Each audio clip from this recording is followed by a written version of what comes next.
نحمدہ ونصلی علی رسولہ الکریم وبلغنا رسولہ النبی الکریم الحمدللہ رب العالمین. This is Sayyid Mohsin Bukhari from UK.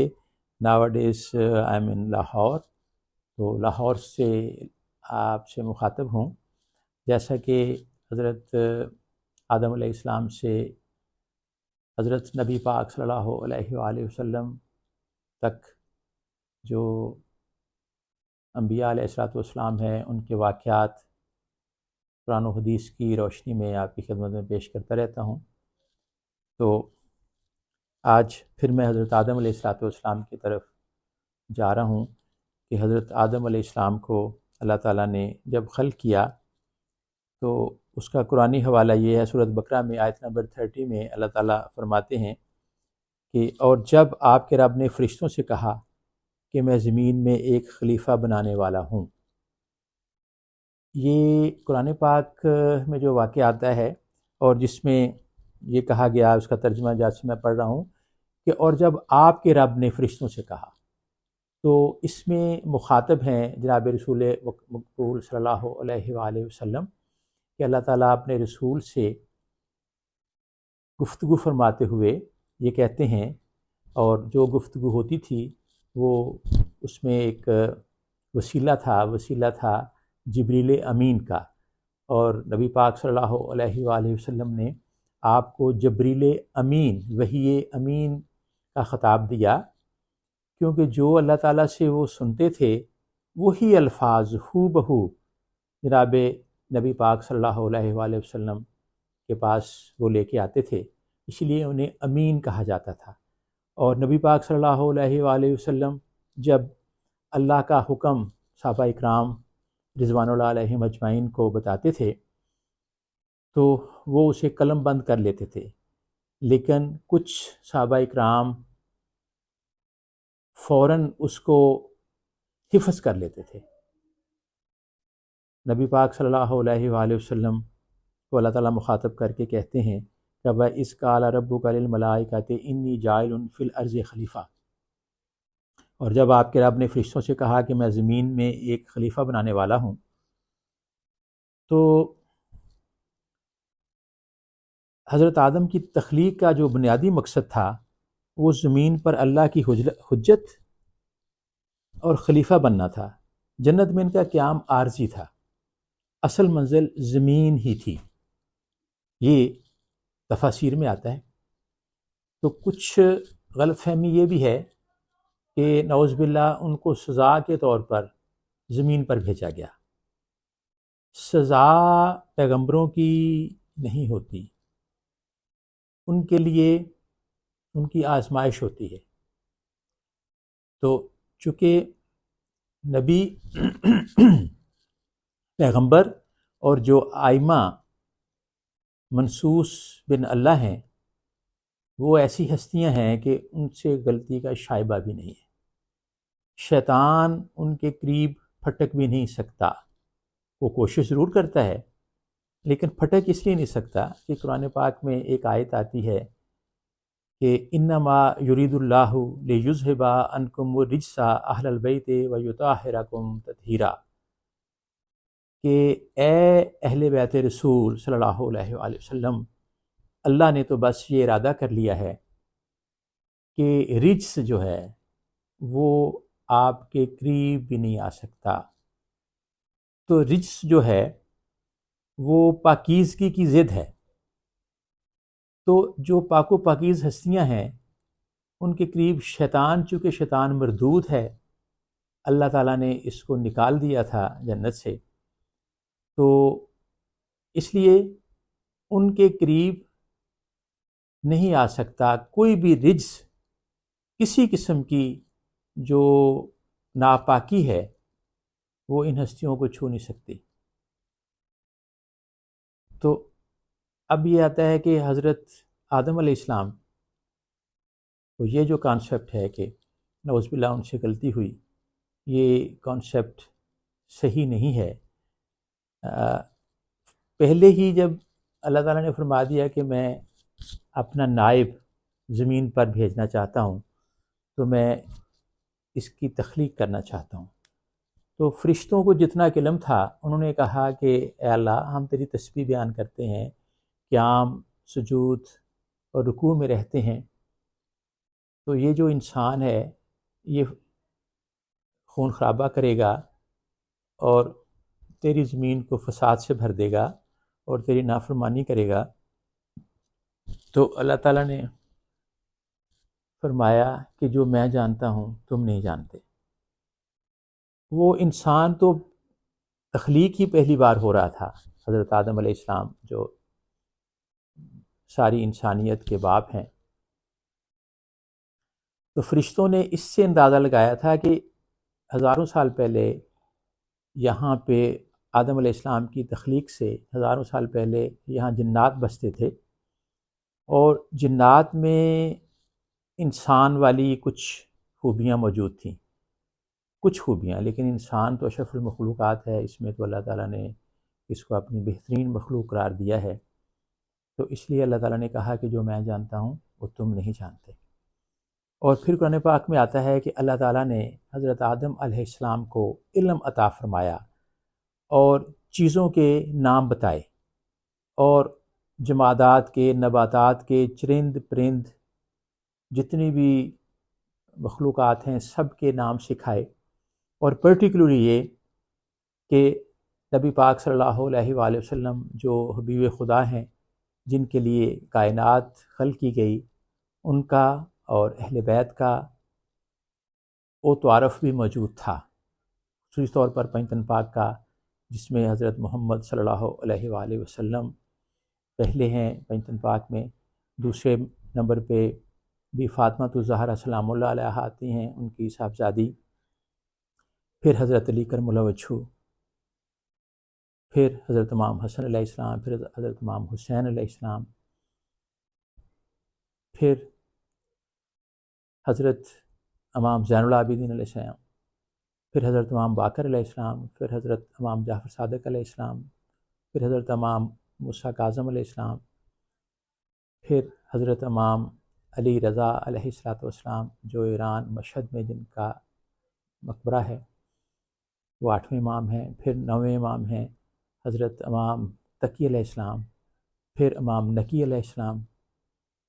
پھر امام حسن عسکری علیہ السلام، اور پھر آخری جو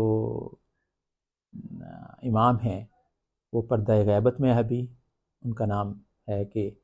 محمد، ان کا نام بھی محمد ہے، تو حضرت مہدی علیہ السلام بھی ان کو کہا جاتا ہے۔ وہ اللہ کے حکم سے پھر ان کا ظہور ہوگا، جو کہ میں نے عرض کیا پردہ غیبت میں ہیں، اور وہ غیبت میں رہ کے بھی انسان کی فلاح و بہبود کے لیے وہ اس پہ ہمیشہ اویلیبل ہیں، اور جو لوگ اللہ کے بہت قریب چلے جاتے ہیں ان کا دیدار بھی ہوتا ہے، کیونکہ اللہ نے زمین پہ جب بھیجا تو پہلے ہادی حضرت آدم علیہ السلام تھے، اور آخری ہادی پیغمبروں میں جناب رسول مقبول صلی اللہ علیہ وآلہ وسلم آخری ہادی تھے۔ اس کے بعد چونکہ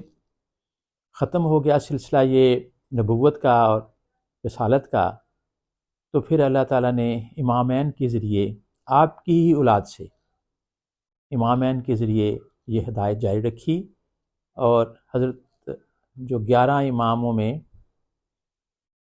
11ویں امام جو ہیں امام حسن عسکری علیہ السلام، ان تک موجود رہے ائمہ، اور پھر اللہ کی حکمت سے حضرت حسن عسکری علیہ السلام کے صاحبزادے جو آخری مہدی علیہ السلام ہیں، ان کو اللہ تعالیٰ نے پردہ غیبت میں بھیج دیا کہ اللہ سب کچھ کر سکتے ہیں، اس لیے انہوں نے ایسا انتظام کیا کہ ان کی زندگی ظاہری طور پر محفوظ رہے، اور وہ انسانیت کی جو تبلیغ ہے، انسانیت کو چاہیے کہ وہ ہدایت کے لیے انہیں اللہ کی طرف سے کوئی ہستی چاہیے، تو دنیا آدم علیہ السلام سے امام مہدی علیہ السلام تک کبھی بھی ہادی کے بغیر نہیں رہی، حادی جو ہوتے ہیں وہ موجود رہتے ہیں، اور جیسے میں نے عرض کیا، بار بار میں سمجھاتا ہوں کہ ہمارے جو آخری حادی ہیں وہ حضرت نبی پاک صلی اللہ علیہ وآلہ وسلم کی آل سے ہیں، وہ امام مہدی علیہ الصلوۃ والسلام ہیں، اور وہ موجود ہیں، لیکن ان کا ظہور اللہ کی مرضی سے ہوگا، تو وہ ہدایت دے رہے ہیں۔ چونکہ اللہ تعالیٰ نے تو قرآن پاک کی پہلی آیت میں بھی، جیسے میں نے کل میں نے عرض کیا تھا کہ یہ جو قرآن پاک ہے یہ ہے ہدی للمتقین، یہ متقین کے لیے ہدایت ہے۔ تو جو متقین ہیں ان کے لیے اللہ تعالیٰ نے ان کے متقین کی خوبیاں بیان کی ہیں، اور اس کے لیے ہر وقت زمین پہ کوئی ہادی موجود ہوتے ہیں۔ اس وقت تک دنیا ختم نہیں ہوگی جب کہ آخری ہادی ہمارے حضرت مہدی علیہ السلام تشریف نہیں لے آتے، تو قیامت تک اللہ نے وعدہ کیا ہے کہ ہادی، کوئی نہ کوئی ہادی زمین پر موجود رہے گا۔ تو اسی طرح حضرت آدم علیہ السلام ظاہری ایک چیز بنی کہ اللہ تعالیٰ نے حکم دیا آدم علیہ السلام، اور پھر ان کی تنہائی کو دور کرنے کے لیے اللہ تعالیٰ نے بی بی حوا سلام اللہ علیہا کی تخلیق کی، تو دونوں کو کہا کہ آپ جنت میں رہیں، اور جنت میں آسائشیں ہی آسائشیں ہیں۔ ہم تو سوچ سکتے ہیں جتنا کہ قرآن پاک میں مختلف جگہ پر اللہ تعالیٰ نے جنت کی چیزیں بتائی ہیں، تو لیکن ہم ادراک نہیں کر سکتے کہ ہم نے وہ چیزیں دیکھی نہیں ہیں۔ وہ بھی جنت بھی، جہنم بھی، فرشتے بھی، اور ہمارے ہادی جو ہیں وہ بھی پردہ غیبت میں ہیں، اور غیب پر ایمان رکھنا یہ بھی متقی لوگوں کی نشانیوں میں سے ہے۔ اور کوئی یہ نہ کہے کہ جی ہمیں تو کسی جو متقی تھا ہم نے تو ان کو دیکھا نہیں تھا، جانا نہیں تھا، تو یہ اللہ تعالیٰ پھر جزا سزا کیسے دیتے اگر ہادی موجود نہ ہوتا؟ تو وہاں پر جا کے روز محشر تو ہر چیز کلیئر ہو جائے گی، کوئی انسان جھوٹ نہیں بول سکے گا اس مال کے حقیقی کے سامنے جب پیش ہوں گے۔ تو پھر جو ہاتھ ہیں، پاؤں ہیں، آنکھیں ہیں، کان ہیں، وہ سب گواہی دیں گے، اور ہر بندے کو پتہ ہوگا کہ ہم اللہ ایک ہے، توحید، رسالت، امامت، سب کچھ ان کو پتہ ہوگا، اور وہ بیان کریں گے کہ ہم ہی سے غلطی ہوئی، اللہ تعالیٰ آپ نے تو سب کچھ ہمیں سمجھا دیا تھا۔ تو بہانہ یہ بنا کہ حضرت آدم علیہ السلام کو کہا گیا، اور بی بی حوا سلام اللہ علیہا کو، کہ جنت میں رہو، کھاؤ پیو، لیکن اس درخت کے قریب نہیں جانا، اس کا پھل نہیں کھانا، جس کا بعد میں تفسیر میں آتا ہے کہ وہ گندم کا پودا تھا، تو اس کا شیطان نے بہکایا تو حضرت آدم علیہ السلام تو معصوم ہیں، ان کو تو بہکایا نہیں جا سکتا، لیکن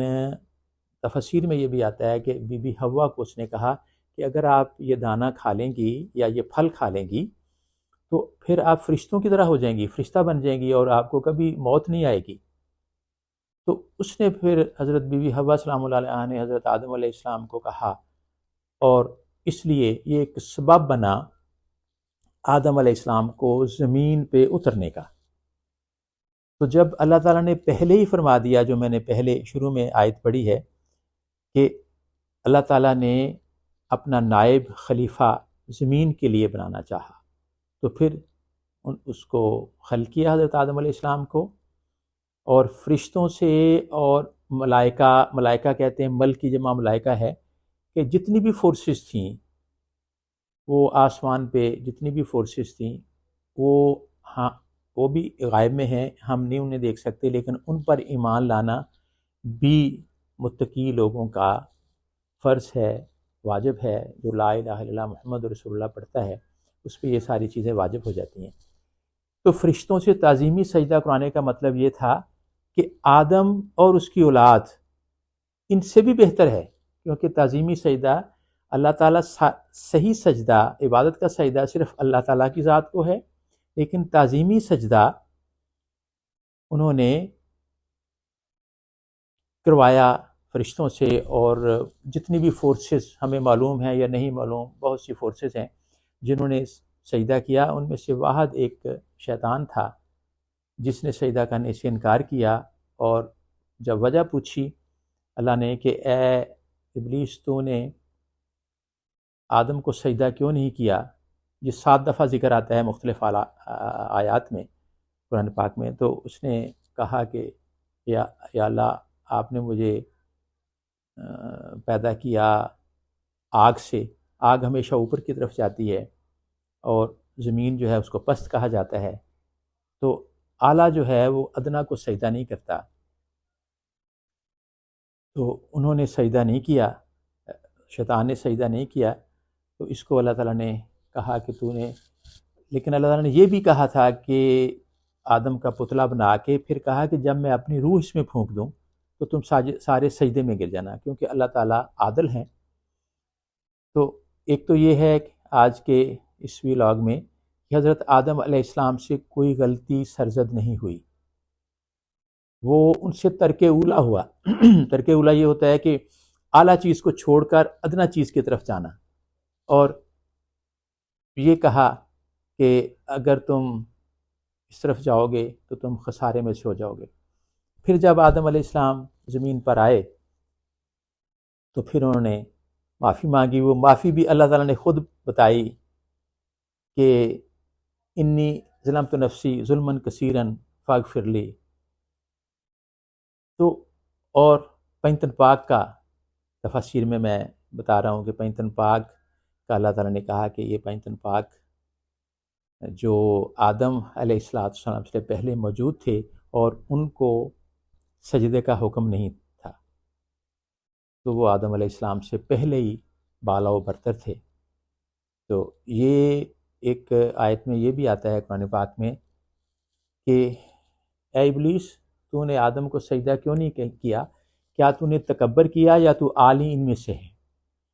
تو صحابہ اکرام رضوان اللہ علیہم اجمعین نے نبی پاک صلی اللہ علیہ وسلم سے پوچھا کہ یا رسول اللہ صلی اللہ علیہ وسلم، یہ عالین کون ہیں؟ تو آپ نے فرمایا کہ یہ عالین ہم پینتن پاک ہیں۔ ان کا حوالہ، ان کا وسیلہ دے کے اللہ تعالیٰ نے آدم علیہ السلام کی جو چھوٹی سی آپ اس کو یعنی ترک اولا، ہم اس کو غلطی کوتاہی نہیں کہہ سکتے، انہوں نے ترک اولا جو کیا تھا کہ باقی بہترین پھل جنت کے چھوڑ کر انہوں نے گندم کو کھایا، جیسے میں پہلے عرض کیا کہ شیطان نے بہکایا حضرت بی بی حوا کو، تو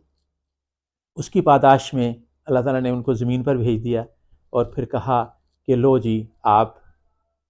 یہ عالم اسباب ہے، یہ جنت نہیں ہے، تو یہاں خود ہی سارا کچھ کرو۔ پھر آدم علیہ السلام کو سکھایا گیا، خود ہی کھیتی باڑی کی، خود ہی شکار کھیلنا سیکھا، اللہ تعالیٰ نے سکھایا، لیکن یہ خود ان ہاتھوں سے کام کرنا، یہ اس لیے ہم سارے جتنی دیر تک محنت نہ کریں اتنی دیر تک ہم